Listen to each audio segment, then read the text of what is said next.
Buhat ng nasakop ng mga Kastila ang bayan nila Dalit, hindi na siya bumaba para dalhin sa pamilihan ang kanyang mga itinitindang produkto.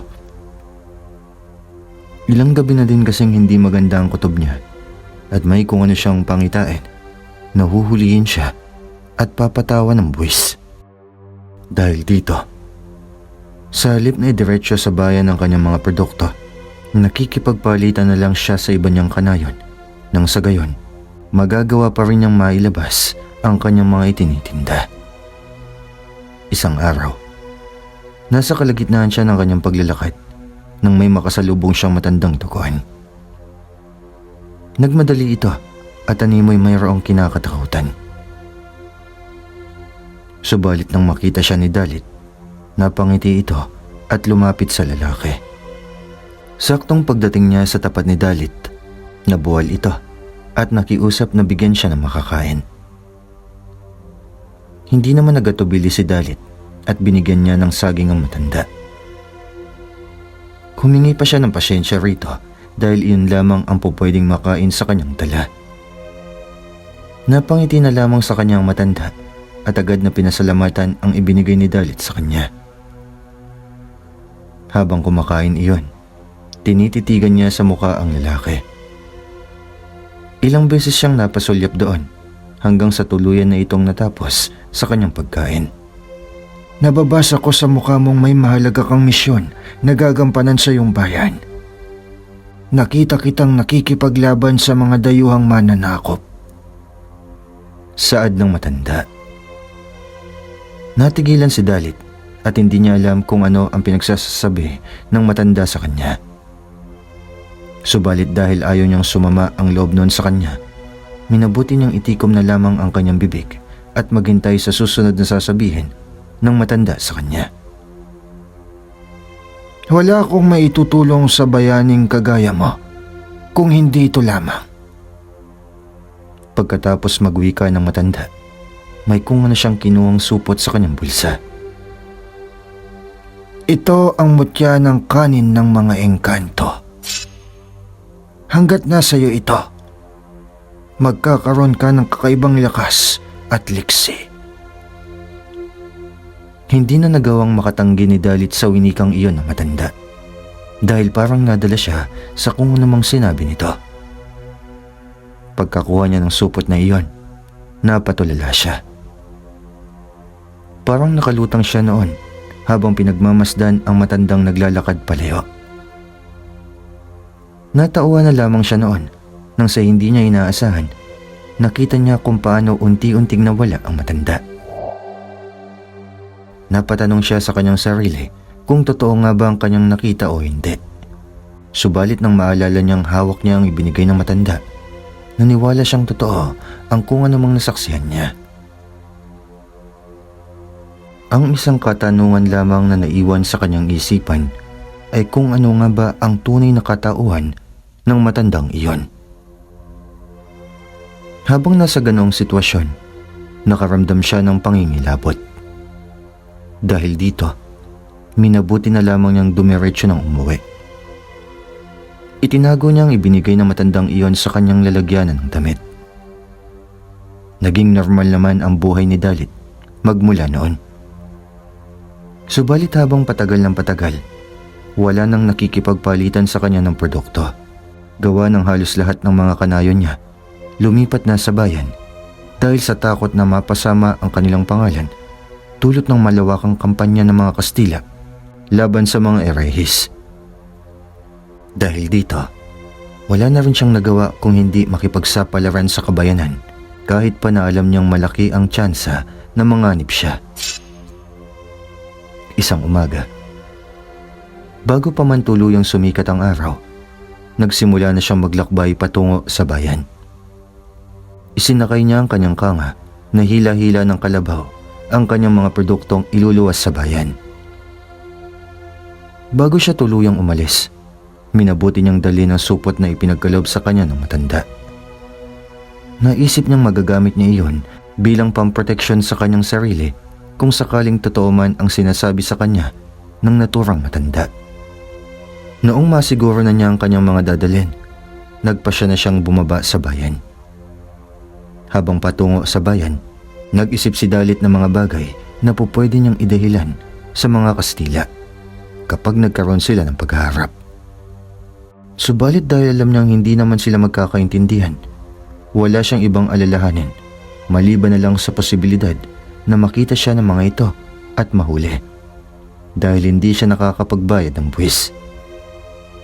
Dire-diretso siya patungo sa bayan at nang naroon na siya, dahil sa sobrang laki ng pinagkaiba noon, nanibago siya kung ikukumpara noong madalas pa siyang namamalengke at naglalako sa kabayanan ng kanyang mga produkto. Upang hindi siya mahuli, minabuti niyang puntahan kaagad ang tindera na madalas pumapakyaw ng kanyang mga itinitinda. Nasa kalagitnaan siya ng kanyang paglalakad nang makaramdam siya ng kakaibang init sa kanyang katawan. Lumakas ang kabog ng kanyang puso, kaya nakiramdam siya sa paligid niya. Malakas kasi ang kutob ni Dalit na may panganib na nakaabang sa kanya. Dahil dito, sa halip na dumiretso sa nais niyang puntahan, iniwan na muna ni Dalit ang kanyang kanga at kalabaw upang magtago. Sinigurado na lamang niyang hindi agad mapansin ng mga tataan. Ganun na lamang ang pagbuntong hininga niya nang makita niyang napadaan ang grupo ng mga dayuhan. Lumakas ang kabog ng kanyang dibdib, ngunit pinili pa rin niyang manatili sa kanyang pinagtataguan. Muli pa siyang napabuntong hininga nang tuluyang nakaalis na ang mga Kastila at hindi man lang siya napansin ng mga ito at maging ang kanyang kangga. Bago tuluyang umalis sa kanyang kinawaroonan, sinigurado niyang nakaalis na ang mga sundalong Espanyol. Nang makasigurado na, lumabas na siya at agad na pumunta sa kanyang mga suki. Pagdating niya roon, naabutan niyang umiiyak sila at nakalumpasay sa tabi ng mga paninda nilang sira-sira na at wala na sa ayos. Sa halip na mag-alok sa kanila, nagtanong na lang si Dalit kung ano ang nangyari. Sinira ng mga dayuhan ng aking tindahan, kaya ngayon walang-wala na ako. Mga hayop talaga sila. Saad ng isang negosyante. Agad na nakaramdam ng awa si Dalit, lalo nang makita ang mga batang katutubo na halatang natatakot. Dahil sa naramdaman niyang awa, napagpasya niyang ibigay na lang sa mga iyon ang mga produkto na sana magiging paninda niya. Nagpasalamat naman sa kanya ang mga naroon at sinabihan nila si Dalit na hindi nila alam kung papaano makakaganti sa lalaki. Nagkipit balikat na lamang ito at pagkatapos, sinabing hindi siya nang hihingi ng kapalit. Aalis na sana siya para sundan ang mga Kastilang iyon, subalit nakita niya ang isang matanda na nagtitinda ng kampilan. Bunsod nito, hiningi niya ang isang iyon at nagmadaling umalis. Umanda kayo. Dahil hindi ko na kayo titigilan. Kayo ang mga dayo sa aming nayon. Subalit kayo pa ang may karapatang tratuhin kaming parang mga basura. Saad niya sa kanyang sarili habang nakatiimbagang. Binalikan niya ang kanyang kalabaw at kangga at pagkatapos nakiusap siya sa isang taong naroon na bantayan inong maigi. Matapos nun, patakbo na siyang umalis para alamin kung saan patungo ang mga sundalong iyon. Kahit na hindi man siya sigurado sa kanyang gagawin, parang may kung anong dumidikta sa kanya na kailangan niyang tuldukan ang ginagawang iyon ng mga dayuhan. Nang lumaon, nakita niya kung saan nagkukuta ang mga dayuhang ito. Napailing na lamang si Dalit nang mapag-alaman ng naging kaibigan pala ng mga ito ang dato ng isang baryo sa bayan nila. Alam niya sa kanyang sarili na mahihirapan siyang lapitan ang mga sundalong iyon dahil napakarami nila. Maging ang mga katutubong kawal, nagbabantay na din sa paligid na parang may kung anong inaabangan. Mga traidor. Mga traidor. Darating din ang panahon na makakamtan niyo kung ano man ang inyong ninanais. Paniguradong si Bathala na mismo ang hahatol sa inyo. wika pa ni Dalit sa kanyang sarili. Dahil alam niya sa kanyang sarili na nasa alanganing sitwasyon siya, minabuti niyang umalis na muna sa naturang lugar. Ang mahalaga para kay Dalit, ang natunton niya kung saan nananatili ang mga Kastila at kung sino ang nagkakanlong sa kanila. Mabilis siyang tumakbo pabalik sa kanyang kalabaw at kangga, at pagkatapos, umuwi na sa kanilang nayon.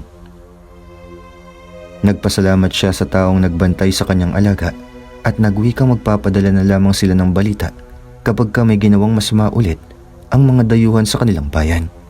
Habang pauwi si Dalit, naisip niyang kailangan niyang mapaghandaan ang mga Kastila. Nakita niya kasing ang mga armas nila pumuputok, samantalang ang sa kanya at maging sa mga kababayan niya, mga detalim lamang. Subalit habang iniisip iyon ni Dalit, napagtanto niyang may kalamangan din siya sa mga sundalong iyon. At ito ay walang iba kung hindi ang mutya ng kanin ng engkanto. Pagka-uwi niya sa kanilang bahay, agad niyang ibinalita sa mga magulang niyang nangyari. Alalang-alala naman ang ama't ina ni Dalit dahil sa nangyayari sa kanilang bayan.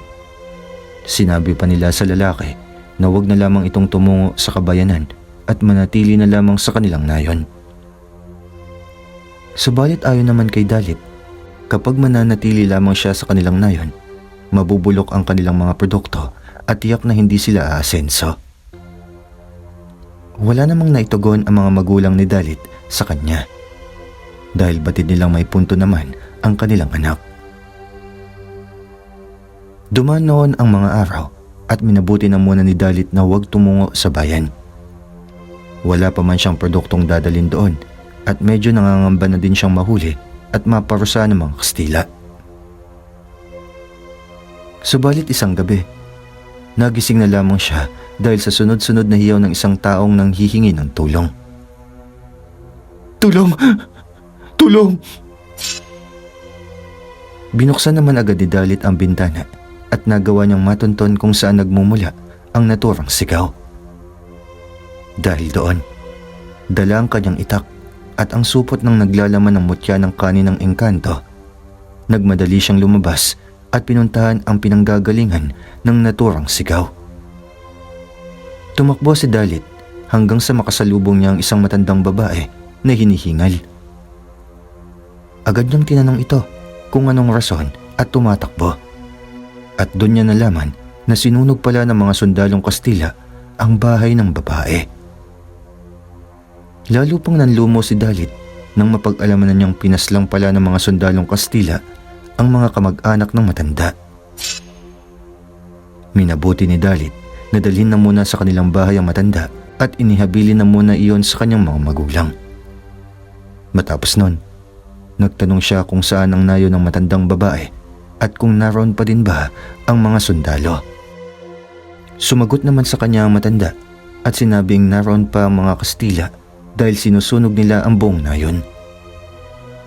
Napakuyom ng kanyang palad si Dalit dahil sa galit na kanyang nararamdaman. Pagpapayad kayo! Noon din, minabuti ng lalaki na tumungo sa naturang nayon. Alam niyang hindi siya maaaring mag-aksaya ng oras dahil paniguradong makakaalis na ang mga sundalong Kastilang naroon. Hintayin niyo ako dyan. Diyan ko na kayo ililibing. Susunugin ko rin ang katawan niyo kagaya ng pagsunog niyo sa kabahayan na nasa nayon. Kagaya ng pagsunog niyo sa mga kabahayan. Wika ni Dalit sa kanyang sarili. Patakbo siyang tumungo sa naturang nayon at kahit na malayo pa lamang siya, tanaw na niya ang kanayunan gawa ng kitang-kita ang mga nagliliyab ng mga kabayan. Napailing na lamang siya dahil alam niyang maraming mga tao ang apektado sa ginawa ng mga dayuhan. Saglit siyang tumigil para magmatsyag sa paligid hanggang sa madinig niya ang mga ingay ng mga Kastila. Napatiimbagang si Dalit dahil sa nararamdaman niyang poot. Inihanda niya ang kanyang sarili at habang nasa ganong estado siya, napansin niyang may dalawang Kastila ang naglalakad. Agad na nagkaroon ng plano si Dalit. At nang medyo nakalayo na ang mga sundalong Kastilang iyon sa kanilang mga kasama, naisipan niyang bilisan ang paglalakad para puntahan sila. Nang mga oras na iyon, napansin niyang tila nag-iibayo ang kanyang lakas. Nagiging magaan na rin ang kanyang katawan, kaya mas lalong naging mabilis ang kanyang pagkalaw. Alam ni Dalit na epekto iyon ng kanyang mutya, kaya napangiti siya. Naging kampante siya na walang mangyayaring masama sa kanya ng mga sandaling iyon. Sa maikling panahon, nakarating siya sa likuran ng mga Kastilang ito. Kahit na nakakagawa siya ng ingay, hindi man lang siya napansin ng mga iyon. Dahil dito, nagwika na si Dalit para kunin ang atensyon ng mga dayuhan. Kayo pang mga dayo may lakas na loob para gawin ito sa mga kalahi ko? Matapos niyang sabihin ng mga katagang iyon, walang pagdadalawang isip niyang tinaga ang isa sa kanila. Agad na nabuwal iyon sa lupa, kaya naagaw ni Dalit ang pansin ng isa pang Kastila. Inakma sana nitong babarilin niya si Dalit, ngunit hindi pumatok ang kanyang baril. Dahil dito, nagkaroon siya ng pagkakataon para agawin ang baril ng sundalong iyon. Pagkakuha niya nun, sinipa niya ito ng buong lakas. Tumilapon ang Kastila. Nagpalinga-linga iyon at tila naghahanap ng iba pa niyang mga kasama. Noong makita naman ni Dalit na parang sisigaw iyon, mabilis siyang lumapit sa kinaroroonan ng naturang Kastila. Susuntukin sana siya nito, ngunit bago pa man niya magawa ang naturang bagay, ginilitan na siya ni Dalit hanggang sa bumulwak ang dugo sa kanyang lalamunan. Saglit na natigilan si Dalit at nagpalinga-linga sa paligid. Makalipas ang ilang sandali, nakita niya ang tatlong Kastila na may dalang sulo. Nagkaroon ng kutob si Dalit na naghahanap pa ang mga iyon ng iba pang bahay na pupwede nilang sunugin. Dahil doon, hindi na siya nag-aksaya pa ng oras. Napatakbo siya para lapitan ang mga iyon, gawa ng alam ni Dalit na hindi siya kaagad mapapansin ng mga sundalong Kastila. Mabilis siyang tumakbo para kunin ang isang kahoy na nasusunog. Walang pagdadalawang isip niya itong itinapon sa direksyon ng tatlong sundalo. Hindi kaagad iyon napansin ng tatlo, kaya tinamaan sila ng nasusunog na kahoy. Napatras naman ang dalawa sa kanila kaagad at ang isang kasama lamang nila ang napuruhan. Dahil doon, nagawa nilang maibaling ang kanilang paningin kay Dalit. Nakita nila itong nakatayo sa hindi kalayuan, kaya walang pagdadalawang isip nila itong pinagpaparil. Sa unang beses, hindi pumatok ang kanilang baril, ngunit hindi sumuko ang mga sundalong Kastila. Ipinagpatuloy nila ang pagkasa ng baril nila at pagkalabit ng gatilyo hanggang sa pumatok na ito. Kitang-kita nilang patungo sa direksyon ni Dalit ang mga bala nila. Subalit nagulat sila dahil hindi man lang nagawang matamaan ang lalaki. Ang mga balang lumapat sa kanyang katawan, parang tubig na natunaw lamang. Dahil sa kanilang nakita, tinawag nila si Dalit na isang demonyo.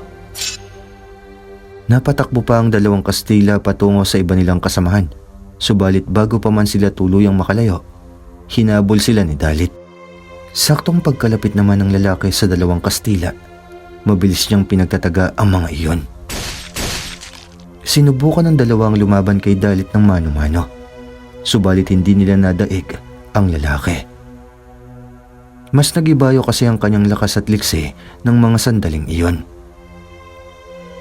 Nang tuluyan na silang nakahandusay sa lupa, walang awa silang pinagtataga ni Dalit hanggang sa pareho silang mapugutan ng ulo. Pagkatapos namang gawin iyon ni Dalit, agad niyang itinapon sa lumalagablab na apoy ang mga katawan ng sundalo. Bunsod ng palaki ang apoy sa isang bahay na malapit sa kinaroroonan ni Dalit. Naging madali para sa mga sundalong Espanyol ang makita ang lalaking katutubo. Napasigaw sila ng kung ano-ano habang nakatutok ang kanilang armas kay Dalit. Subalit sa halip na matinag, mas nangibabaw pa ang pagnanais ng lalaki na matalo ang mga Kastilang iyon at maitaboy sila sa kanilang bayan. Pinagbabaril nila si Dalit, ngunit kahit na marami sila at puro asintado, ang bawat bala nilang tumatama sa katawan ni Dalit natutunaw. Kahit na isang tama ng bala, walang natamo si Dalit mula sa kanila.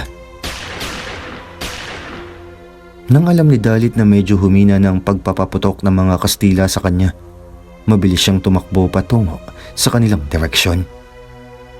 Inisip na lang niya na hindi kaagad siya mapansin ng mga sundalong iyon at iyon nga ang nangyari.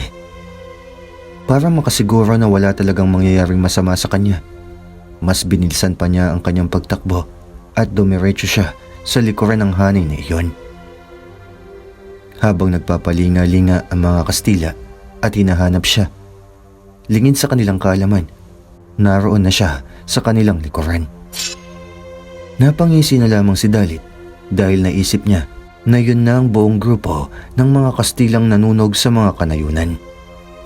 Ngayon, matutuldukan na ang inyong pagiging mapanira at marahas.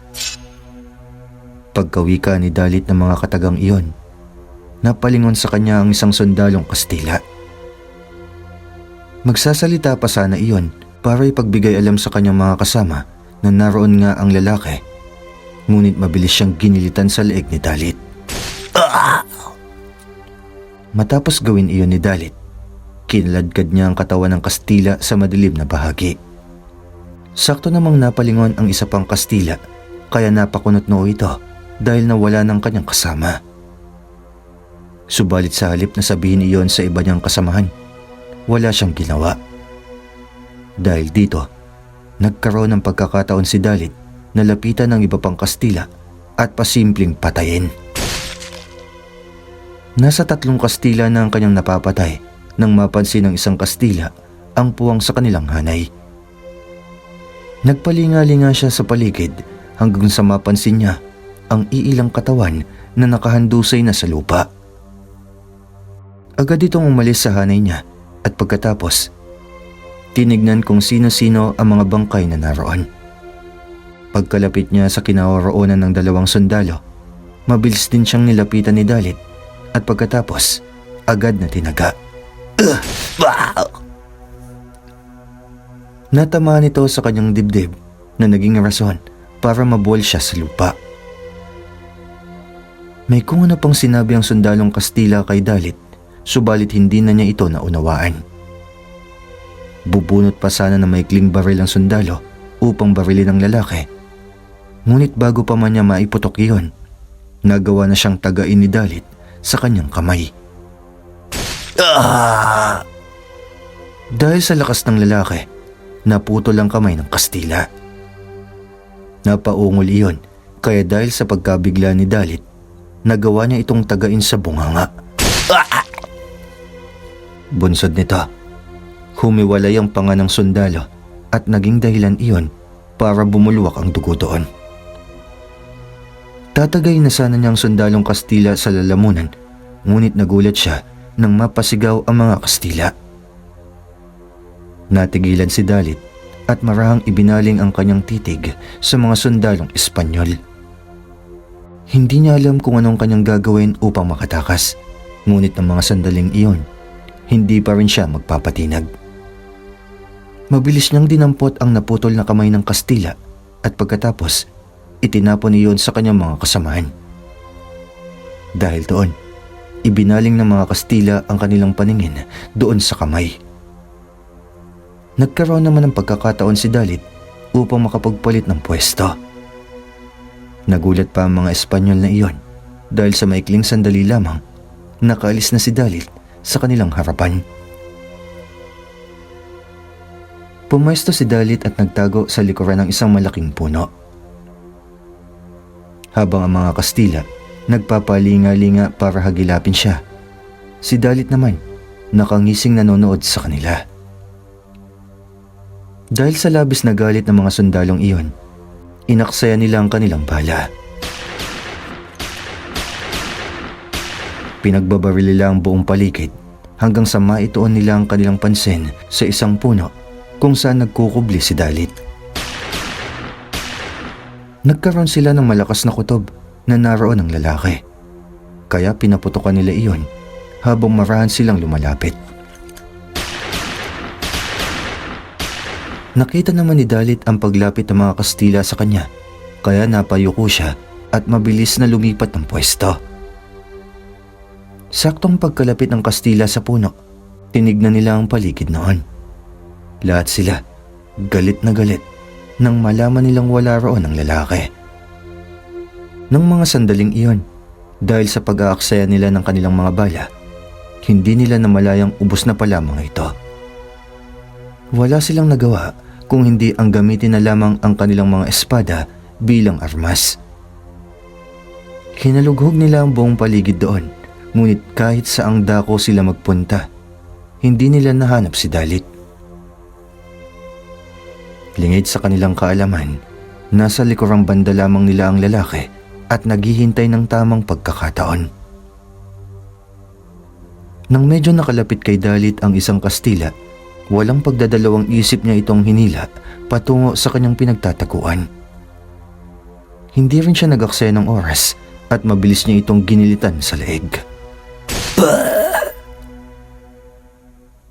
Dahil alam niyang mas mabigat kapag itak ang kanyang gagamitin, minabuti niyang agawin ang espada ng naturang Kastila.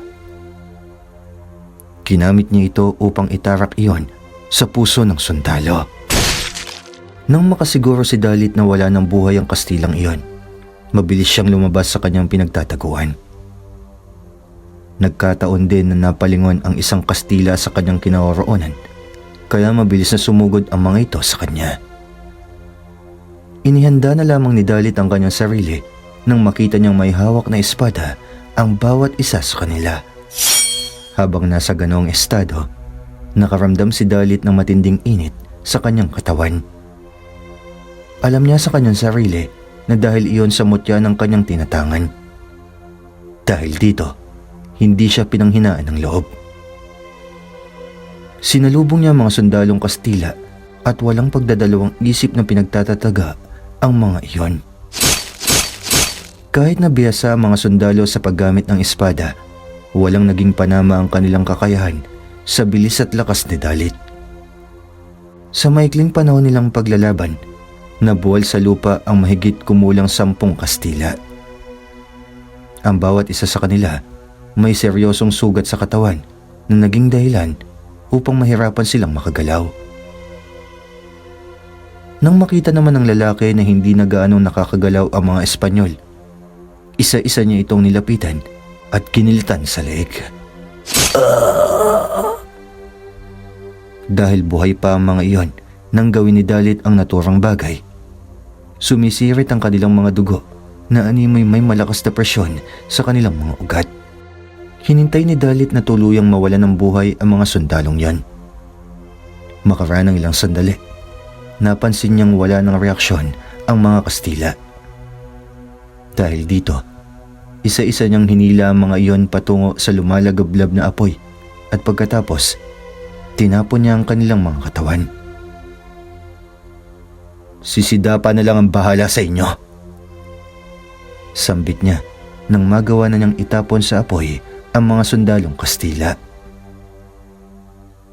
Upang makasigurong wala na talagang natitirang Kastila roon, hinalughog niya ang buong paligid. Napangisi na lamang siya nang malaman niyang wala nang natitirang sundalo. Matapos niyang gawin iyon, hinanap niya ang mga taong nakatira sa naturang nayon. Nang matagpuan niya ang mga ito na nagtatago sa pampang ng ilog, mabilis niya silang nilapitan at kinausap.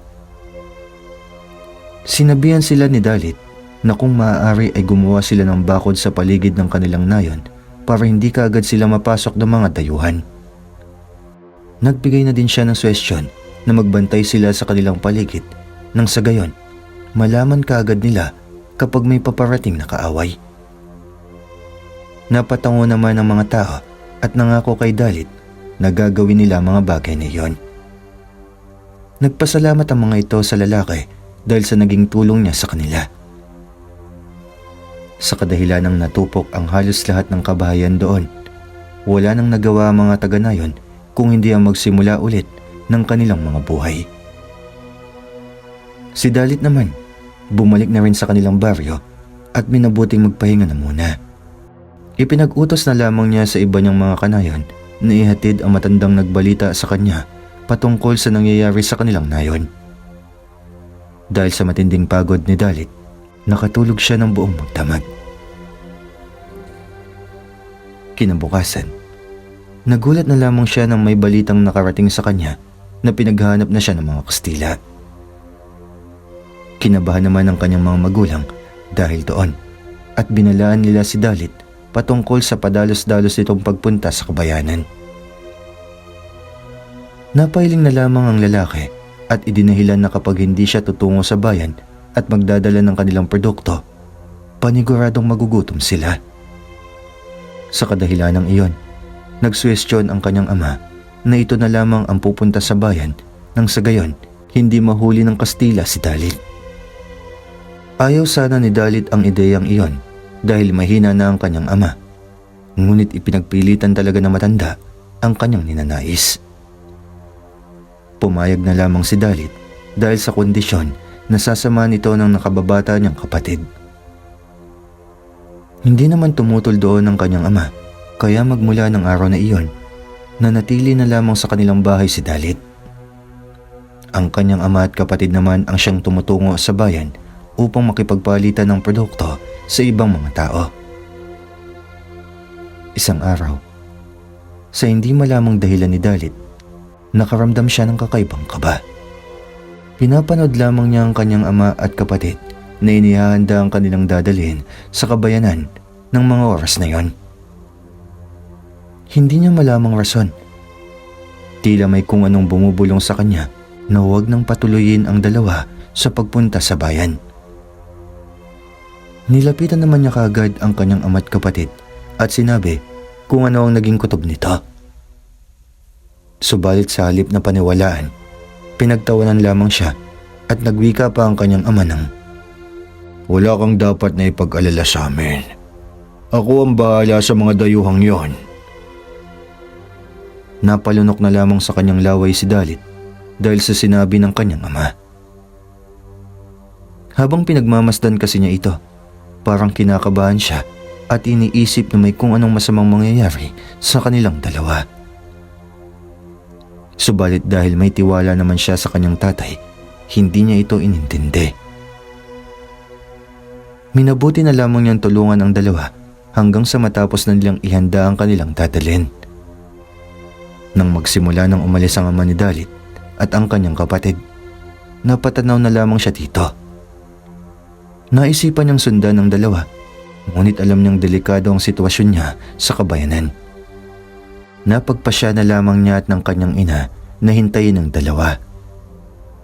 Subalit sa kasamaang palad, hanggang sa tuluyan ng gumabi, hindi na nakauwi ang dalawa. Dahil doon, nagkaroon ng hinala si Dalit na may hindi magandang nangyari sa kanyang ama't kapatid. Nagpaalam siya sa kanyang ina na susunduin niya sa bayan ang dalawa. Ayaw man sana siyang payagan ng kanyang ina na bumaba sa bayan, ngunit maging ito, nag-aalala na din sa kalagayan ng kanyang asawa at anak. Noong lumaon, pumayag na rin itong umalis si Dalit. Nang mga panahong iyon, kinuha ni Dalit ang espada ng Kastilang dinala niya at ang supot ng naglalamang mutya ng kanin ng mga engkanto. Hindi na siya nag-aksaya pa ng oras at minabuti niyang tumakbo na pababa sa bayan. Kahit na madilim ang paligid, wala siyang naging pakialam. Ang tanging nasa isipan niya ay ang kanyang ama't kapatid na hanggang sa mga oras na iyon, hindi pa rin nakakauwi. Habang tumatakbo siya, hindi niya nararamdaman ang pagod. Napansin din niya na habang tumatagal, mas bumibilis ang kanyang pagtakbo. At makaraan lamang ng ilang sandali, nakarating siya sa bayan. Sinubukan niyang hanapin ang kanyang kapatid hanggang sa palengke, subalit hindi na niya ito mahagilap. sa kadahilan ng wala na ding mga tao ang naroon. Nasa kalagitnaan siya ng kanyang paghahanap nang mapansin niya ang kanilang alagang kalabaw na nakatali sa isang puno. Mabilis niyang nilapitan ito at agad na napaisip kung saan tumungo ang dalawa. Nasa ganong sitwasyon siya nang mapansin niya ang isang kapirasong telang naroon. Kahawig iyon ng uniforme ng mga sundalong Kastila. Dahil dito, nagkaroon siya ng hinala na marahil dinampot ng mga Kastila ang kanyang ama't kapatid saka dinala sa kung saan.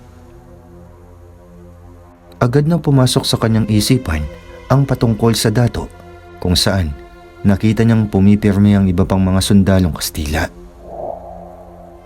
Nagkaroon siya ng hinuha patungkol dito at naisip na doon mismo dinala ng mga Kastila ang kanyang ama't kapatid. Ang labis lamang na ikinababahala niya, baka sinaktan ng mga dayuhan ng dalawa. Dahil dito, nagmadali siyang tumakbo upang tunguhin ang kinaroroonan ng bahay ng dato. Habang tumatakbo, palakas ng palakas ang kabog ng kanyang dibdib. Subalit hindi iyon naging rason upang tumigil si Dalit sa kanyang ginagawa. Mas binilisan pa niya ang kanyang pagtakbo hanggang sa makarating siya sa tapat ng bakuran ng bahay ng dato. Iginala niya roon ang kanyang paningin hanggang sa matanaw niya ang dalawang taong nakagapos sa isang haligi. May takip ang kanilang ulo kaya hindi kaagad ito nakilala ni Dalit. Subalit nang pagtuunan niya iyon ng pansin at sipatin ng maigi, nakilala niyang dalawa base sa kanilang mga kasuotan. Napakuyom ng kanyang palad si Dalit dahil napagtanto niya na iyon ang kanyang ama at kapatid. Naisip pa niya na marahil may nakapagturo sa dalawa at paniguradong gagamitin sila laban sa kanya upang siya'y mahuli. Nang mga panahong iyon, minabuti ni Dalit na lumundag patungo sa loob ng bakuran. Dahil sa taglay niyang mutya, hindi kaagad siya nakikita ng mga nakabantay sa paligid. Isa-isa niyang nilapitan ang mga nagsisilbing tanod doon at walang pagdadalawang isip na pinagsasaksak ang mga iyon. Tinatakpan din niya ang mga bibig nito nang sa gayon hindi na makagawa pa ng ingay. Nang masiguro na niya na halos lahat ng mga nagbabantay doon, nagawa na niyang patayin. Napagpasyahan ni Dalit na lumapit sa mga sundalong Kastilang nakaupo sa paligid ng lamesa. Pagkalapit niya roon, mabilis niyang tinaga ang ulo ng isa sa kanila. Naging dahilan ito upang mapugot iyon at tumilapan ang ulo nito sa mesa ng mga sundalo. Gulat na gulat sila sa nangyari at agad na napabaling ang kanilang atensyon sa bahagi kung saan nakatayo si Dalit. Pagkakita naman nila sa lalaki, mabilis nilang dinampot ang kanilang mga baril. Pinaputukan nila si Dalit, subalit wala ni isa sa kanilang mga bala ang tumama sa katawan nito. Habang nakatayo si Dalit at nakamasid sa kanila, lumabas mula sa bahay nito ang dato at agad na napasigaw sa kanyang mga nasasakupang kawal. Mabilis namang lumapit ang mga kawal ng dato at nilabanan si Dalit. Dahil dito, wala nang nagawa pa ang lalaki kung hindi ang labanan na din ang kanyang kalahi. Dahil sa kakaibang bilis at lakas niya, hindi siya nagapi ng mga kawal ng dato. Kahit anong gawin nila, wala silang laban kay Dalit na hindi man lang nahihirapan sa kanilang labanan. Wala akong balak na labanan kayo. Narito lamang ako dahil nais kong kunin ang aking ama't kapatid na binihag ng mga dayuhang ito. Ngayon, kung nais nyo talagang labanan ako, sisiguraduhin kong walang matitirang buhay sa inyo. Saad ni Dalit sa kanila habang tinitignan ang bawat isang kawal na naroon. Walang ano-ano, mabilis na sumugod sa kanyang isang kawal. Kaya nilabanan niya ito hanggang sa mabuwal ito sa lupa. Nang makita naman iyon ng iba pang mga kawal ng dato, sabay-sabay silang sumugod kay Dalit. Subalit napanganga na lamang ang mga dayuhang sundalo at maging ang dato nang makita na sa isang iglap nagawang patumbahin ni Dalit ang napakaraming kawal. Dahil doon, hindi na nakagalaw ang mga Kastila at maging ang dato tulala lamang habang nakamasid sa kanyang mga kawal. Habang nasa ganong sitwasyon sila, nagkaroon ng pagkakataon si Dalit upang iligtas ang kanyang ama't kapatid. Pinutol niyang nakataling baging sa kanila at pagkatapos, inutusang tumakbo palayo upang iligtas ang kanilang sarili.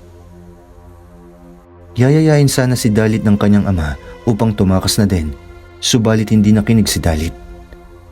Sinabi niya sa kanyang ama na kinakailangan na niyang tapusin ang laban na iyon nang sa gayon, wala nang manggugulo sa kanilang bayan. Wala namang nagawa ang kanyang ama kung hindi ang payagan nito sa kung anumang ninanais niya. Sakto naman noon na nakaalis na ang dalawa nang matauhan ng mga Kastila at maging ang dato. Nang mga panahong iyon, sinubukan ulit barilin si Dalit.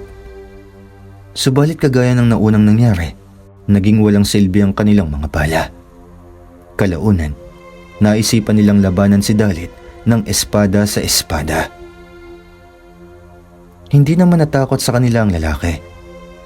Sa tulong ng kanyang mutya, nagawa niyang gapiin ang mga sundalong Kastila kahit na nasa maikling panahon lamang. Ang dato naman, nanatiling nakatayo habang nakamasid sa kanila. Nang mga oras na iyon, may isang sundalong Kastilang tumakbo palayo upang makatakas. Sigaw pa ito ng sigaw at tinatawag si Dalit na isang demonyo. Subalit dahil hindi naman gaanong nauunawaan ng lalaki kung ano ang itinura ng dayuhan, isinawalang bahala na lamang niya ito. Nang makita niyang lahat ng mga sundalong naroon nakabulagta na sa lupa, nilapitan niya ang dato at inamba ang tatagain. Napatras naman ang dato dahil sa ginawa ni Dalit sa kanya. Sino ang nagbigay ng karapatan sa iyo upang ipagkanulo mo ang ating lahi? Isa kang traidor. Tinagurian ka pa naman ding magiting na dato. Subalit ito pa lang yung ginagawa.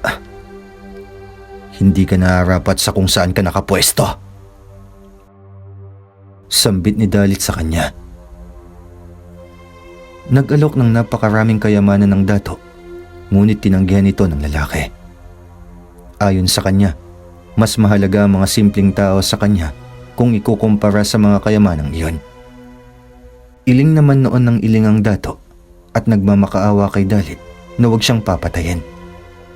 Sinabi naman sa kanya ng lalaki na hindi na sana niya ito papatayin, subalit dahil sa kanyang ginawa na pagbibigay ng masisilungan sa mga Kastila, nagkaroon sila ng oportunidad upang masakop ang kanilang bayan. Ang dapat sa iyo mamatay, at kung ang kagaya mo din lang ang papalit sa iyong pwesto, hindi pa din ako manghihinayang na patayin siya. Saad ni Dalit. Muling nagmakaawa sa kanya ang dato at kung ano-ano pa ang inalok nito sa kanya. Ngunit hindi na siya pinakinggan ng lalaki. Bago pa man makagawa ng aksyon ng dato upang proteksyonan ang kanyang sarili, walang pagdadalawang isip na itong tinaga sa leeg ni Dalit.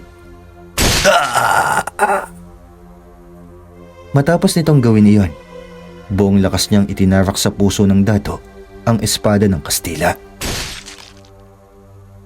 Pagkatapos na gawin iyon ni Dalit, nagmadali siyang tumakbo upang sundan ng kanyang ama't kapatid. Walang ano-ano, may nakita siyang mga sundalong Kastila na pabalik sa bahay ng dato. Dahil dito, sa halip na dumiretso, minabuti niyang paslangin na muna ang mga sundalong iyon. Tulad ng kanyang tinataglay na mutya, hindi siya nakita ng mga ito. Mabilis niyang napagtagumpayan kung ano man ang kanyang pakay. Nang mga oras na iyon, minabuti na muna ni Dalit na tignan ang buong kabayanan. Sinigurado niyang wala ng mga Kastilang naroon, nang sa gayon, bumalik na ang katahimikan sa kanilang baryo. Hindi na niya nalaman kung ilang minuto o oras ang kanyang iginugol sa paghahagilap sa mga Espanyol. Ganun na lamang ang kanyang tuwa nang mapagtanto niya na wala nang natitirang mga Kastila sa kanilang bayan. Bunsod nun, napagpasya niya na lamang takbuhin ang pag-uwi sa kanilang nayon. Habang tumatakbo, nakikiramdam siya sa kanyang paligid. Naisip niyang baka may nagtatago pang Kastila sa kabayanan at muli itong manggulo. Subalit hanggang sa tuluyan na siyang makalayo, hindi na siya nakarinig ng mga ingay na posibleng dayuhan ng may gawa. Nasa kalagitnaan siya ng kanyang pagtakbo nang matanaw niya ang kanyang ama at kapatid na nakasakay sa kangga at kalabaw. Subalit sa halip na sumabay sa kanila, mas minabuti niyang iwan na lamang ang mga ito. Alam naman niya sa kanyang sarili na hindi sila mahaharangan ng mga Kastila dahil nagawa na niyang ubusin ang mga ito. Kailangan ko mapaghandaan ang susunod na mangyayari. Paniguradong may mga bagong papalit sa kanila dito sa aming bayan. Hindi na ako papayag na api-apihin nila ang mga katutubong naninirahan ng tahimik at matiwasay. Bulong pa ni Dalit sa kanyang sarili. Makaraan ng mahigit kumulang 30 minuto na pagtakbo, nakarating na siya sa kanilang nayon. Hindi na muna siya umuwi sa kanilang bahay at minabuti niyang hintayin ang kanyang ama't kapatid. Kahit papaano, natuwa si Dalit sa kanyang sarili na nagawa niyang iligtas ang dalawa sa kamay ng mga dayuhan. Batid din niya kasi marahil gagamitin sila upang sumuko siya sa mga dayuhan. Mabuti na nga lang, naunahan niya ang mga ito habang hindi pa nila nagagawang iharap sa publiko ang dalawa. Nang naroon na ang kanyang ama't kapatid, sumabay na lamang siya sa kanilang pag-uwi.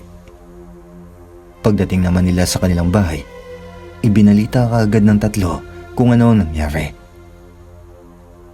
Labis namang nag-alala ang ina ni Dalit sa kanila. Sinabi nito na nagawa na niyang paslangin ang mga mananakop doon, kaya wala na itong dapat na ikabahala. Hanggang sa tuluyang tumanda si Dalit, iginugol niya ang kanyang panahon sa pagliligtas ng kanyang mga kababayan. Naging tama ang kanyang kutob dahil makaraan lamang ng ilang buwan, may dumating pa ding mga Kastila at halos doble ang kalupitan ng mga iyon kung ikukumpara sa mga naunang grupo. Subalit dahil sa tinataglay niyang mutya, hindi nila siya nagagawang magabi sa anumang labanan. Naging sakit siya ng ulo ng mga Kastila kaya puspusan ang kanilang paghahanap sa kanya. Tumagal ng mahigit 100 taon ang naging buhay ni Dalit at nagawa pa niyang abutan ang mga unang sandali ng mga mananakop na Amerikano sa kanilang bayan. Ngunit dahil mahina na siya at tanging ang mutya na lamang niya ang sumusuporta sa kanyang buhay, hindi na niya nagagawa pang humarap sa kanila. Minabuti niyang mamuhay na lamang ng tahimik hanggang sa tuluyan na siyang malagutan ng hininga. Inihabili na lamang niya ang kanyang tinatagong mutya ng kanin ng engkanto sa kanyang panganay.